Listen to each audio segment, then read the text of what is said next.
Hello everyone, this is Sodhi from CAAN Wings Consultants Private Limited. Welcome to this video session.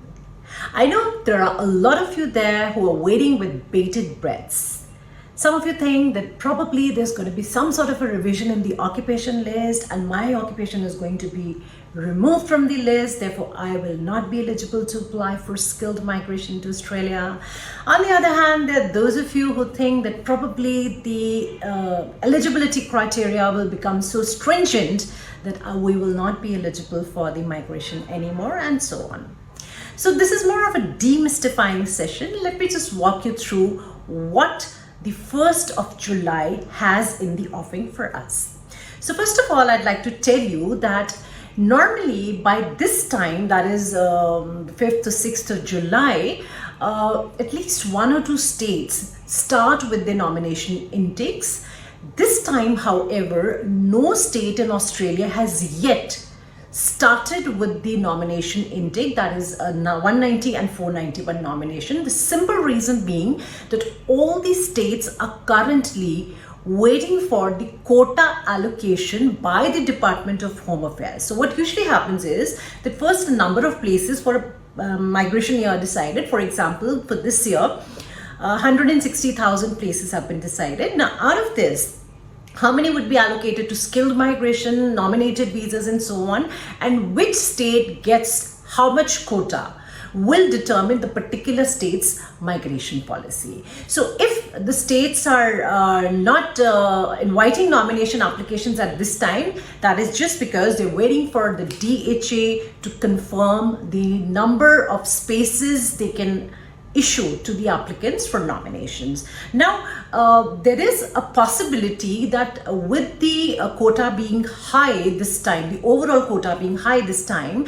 there is a possibility that the states come up with an expanded occupation list. So you could get to see certain occupations in a particular state which were not there in the last year or before that or before that.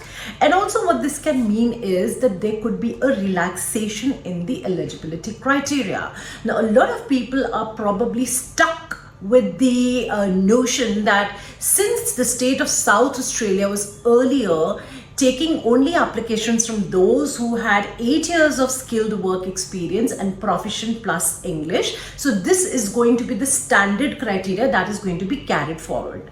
As I clarified in my previous videos, this was a criteria because South Australia at that point of time had a very limited quota.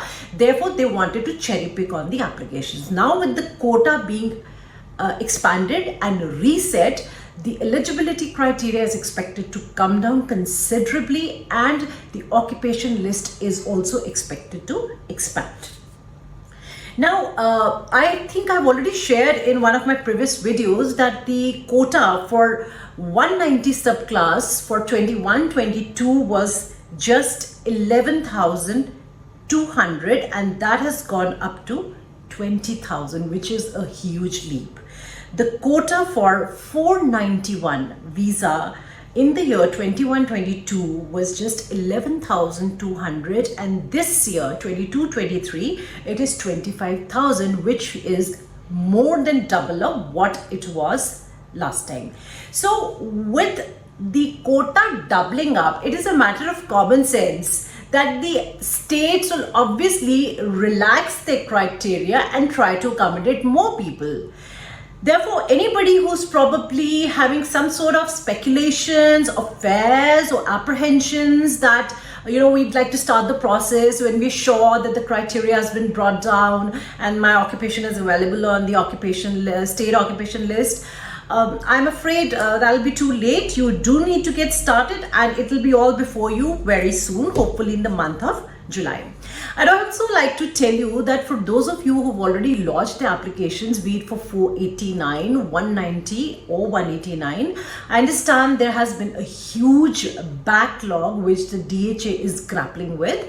We do know people have had to wait for 2 to 3 years to get their visas, which are yet not finalized. However, the DHA is committed to clearing the backlog. This is one of their topmost priorities, that is to finalize the pending applications, those who had applied for the visas and are still waiting for a decision.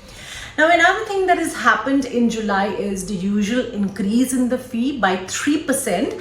Therefore, whatever the DHA charges, the primary applicant, those above 18 years, those below 18 years, has been increased by 3%. Therefore, all those who will be lodging their visa applications with the DHA now will be subject to the new fee.